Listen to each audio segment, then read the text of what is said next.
The IELTS examiner hates you. I'm talking about the speaking examiner, and today we're going to talk about the psychology of the examiner. We work with IELTS examiners. We know how they think. On this channel, we talk about tips in IELTS on all four modules.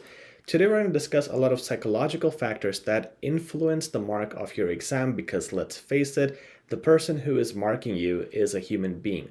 How you display yourself and their perception of you influences your marks day and night. So let's talk about why the examiner hates you, why they want to give you the less marks, and what do some of their gestures mean when they act a certain way, when they look at you a certain way.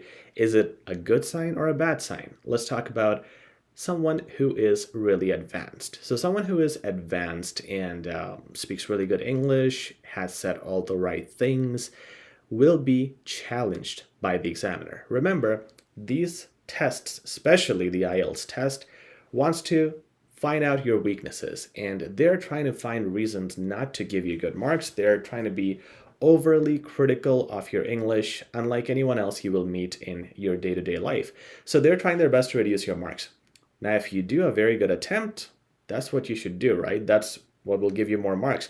Yes, but they will also be very judgmental, very critical, and very aggressive with you when that happens.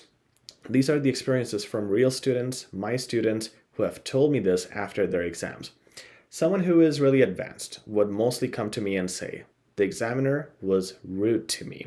The examiner was challenging me by different stares. They were making me uncomfortable. And I hear most of these things from students who struggle. So there's a student who said, for example, and I've heard this multiple times, I was talking to the examiner, and when I was done with my answer, they were just looking at me with a blank stare. They didn't move, they didn't say anything, they were just looking at me, and it made me feel so uncomfortable. So I didn't know what to do, and I kept talking. And that's where you might make more mistakes. Talking more is not a problem, but if you talk more, you end up making more mistakes. I always have a strategy. Use 2 long points or 3 short points. This is one of the strategies taught in our course too. You can find the link for that in the description. That details how to handle every type of IELTS speaking question and writing as well as the 2 other modules. So the whole detail of that course is in the description. You can check out that link and you will see how easy it all becomes on the exam day. But when you do 2 long points or 3 short points, if you have done them correctly for each answer, you can stop. If the examiner stares at you, stare back. Just don't do it sarcastically or with arrogance. Just smile to show the examiner that you have done your answer. If the pause is super long, ask the examiner, would you like me to continue? Okay, mostly we should not ask questions, but only in this case, ask the examiner, would you like me to continue? 2 things will happen. One is, which is very unlikely, they'll say, yes, continue. Trust me, if you have done 2 long points or 3 short points for each answer, they won't ask you to continue. And if they do ask you to continue, it will be the examiner's fault, because if the student has provided a sufficient answer, you cannot ask them to continue more. You're just bullying the student, and that will be recorded. Everything is recorded, right, for reevaluation purposes. So they might get into trouble. So most likely they won't say, no, let's move on to the next question, but they'll just try to make you uncomfortable with that long stare. They will do that. They'll try to be rude as well, and they will often cut you off while you're answering. If they cut you off, no problem. They might even cut you off before you finish your 2 long points or 3 short points, and that's totally fine. But if they're doing it very often, it means they're challenging you. It means you're a very talented student, and the examiner is going to try to do everything to ruin your confidence and to make you nervous. And then what happens is candidates start to stutter, they struggle, and they show nervousness that shows in their tone and gesture, and everything becomes a messy problem. All right.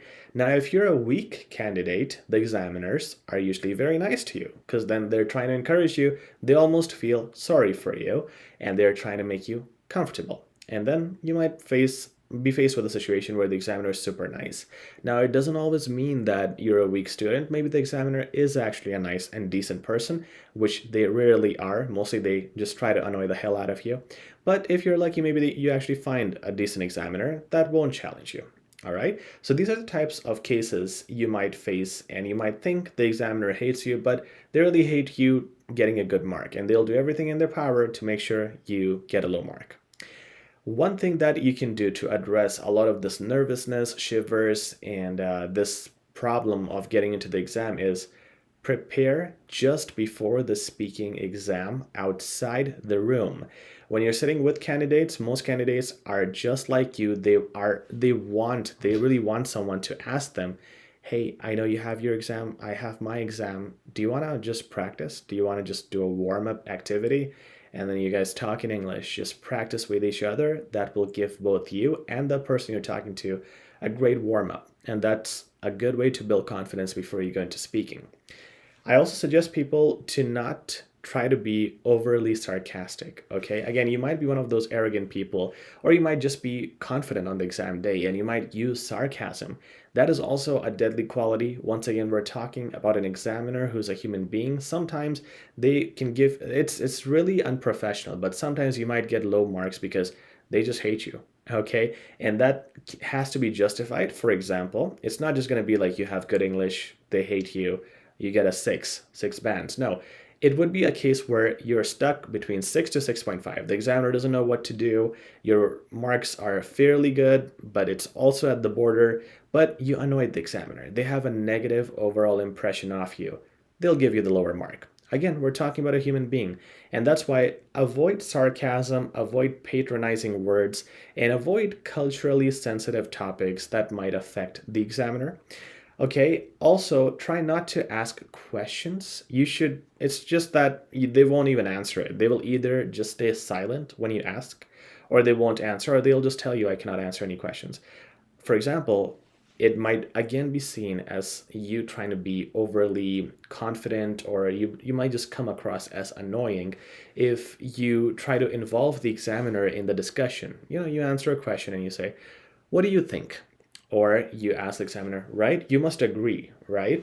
Or that's my thoughts. What are your thoughts on that? Don't do that. Please don't do that. It looks arrogant. And now people do that in job interviews. I don't know why it's acceptable. I think that's arrogant and that should not happen. But especially in the IELTS exam, you'll once again annoy the examiner, who's a human being, and they will use their judgments to give you a low mark. Okay, so avoid asking too many questions and they won't even answer. So there's no use of doing that. It does not give you marks to involve the examiner in the discussion.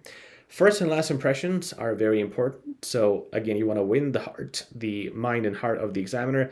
You go in, shake their hand, smile, big smile. First impression is something they will always remember, and ask them how they are. And you're very excited about this or nervous about this. I would like the approach of saying, I'm very nervous about the test. I hope it goes well, and so on. Because you want to appear modest. You don't want to be arrogant, sarcastic at all. Avoid those qualities. Examiners hate them. Okay, any human being hates them, by the way.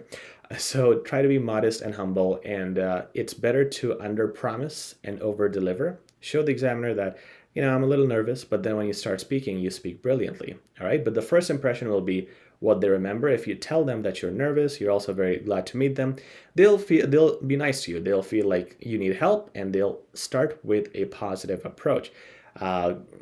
Otherwise, the approach that I'm talking about, where you're arrogant, is you come in and you say, hey, what's up? Let's get started. Let's get this over with. Okay, if you say something like that, you're coming in too strong, you will annoy the examiner. Don't annoy the examiner. Okay, and eye contact and gestures are good, just don't overdo them. Don't make it unnatural.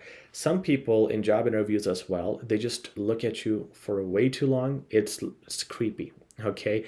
And they do gestures which are way too much, like their whole volume will change because the table is shaking and they're moving so much with the gestures. You don't want to be annoying. You don't want to pretend. You want to be natural. All right. Be a natural speaker.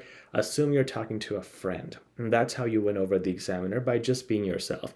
If you try to pretend to be someone else, if you try to act up, which, sometimes you have to do because you have to be expressive. But if you act up too much, you will once again annoy the examiner. They're sensitive people and you'll make them hate you. So these are the things you can avoid.